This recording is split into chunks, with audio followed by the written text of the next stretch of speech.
friends, Central Bank of India is planning to close down around 13% of its branches by March 2023. This is the news we heard a couple of days back. Central Bank, which is one of the bigger public sector banks, has a network of around 4,600 branches. It means that the bank may be planning to shut down around 600 of its branches during the current financial year. Of course, it may be aiming to reduce the number of branches either by closing down or merging some loss-making branches with other branches. Either way, the bank is going to bring down the number of branches as per reports. It is common among banks to close down or merge branches due to a variety of reasons. But when the bank happens to be Central Bank of India, and also when the number of branches to be closed is very high, the news arouses more than ordinary interest among people following the banking and financial developments in the country. The reason is that Central Bank is reportedly one of the two public sector banks which the central government has earmarked for privatization in the coming months. Therefore, the move by the management, if true, has far-reaching implications. As per media reports, the bank is contemplating closure of branches to improve its financial health, which has been under pressure for several years now. As we know, Central Bank has been in the PCA list of RBI since 2017. In fact, the bank was one among the initial set of public sector banks brought under PCA and the resultant restrictions by RBI some 5 years back. Banks are brought under PCA fold when they fail to meet certain key financial benchmarks or when they breach the threshold level in some very crucial financial parameters. These parameters include net NPA, capital adequacy, and profitability. While all the other banks have managed to scrape through the tough PCA norms over the years, Central Bank is still remaining as the only bank in PCA category now.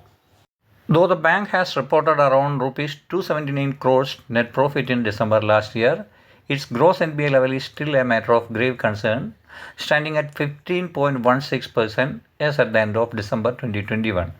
That means the bank has been struggling to improve its financial health and to come out of PCA fold. The proposed closure of branches, or rationalization of branches as they call it, can also be considered as a strategy to reduce the loss-making assets in its books.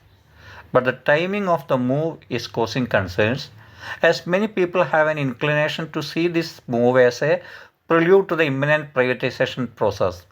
In other words, as the first step towards privatization. The central government has been pushing vigorously its privatization agenda for public sector banks for the last 2 years. It gained momentum after Finance Minister Nirmala Sitharaman in the budget for 21-22 announced privatization of two PSU banks without naming them. It is widely believed that the government will be starting the process of privatization of these two banks by the end of the second quarter of this fiscal itself. And though the government has not disclosed the name of the bank selected for disinvestment, the media has been reporting that Indian Overseas Bank and Central Bank of India are the two banks handpicked by Niti Aayog as per the policy of central government. Surely, it's a fact that privatization of public sector banks is going to be a reality very soon, whether we like it or not. It is in this background the reported closure of branches by central bank is stirring interest among the stakeholders like bank employees, general public, etc. This is because it's beyond doubt that before privatization, the government will be making efforts to improve the look of the balance sheet of the banks, of the selected banks, by reducing the loss-making branches and shedding NPAs, and even reducing the number of staff members to make them more attractive for the bidders.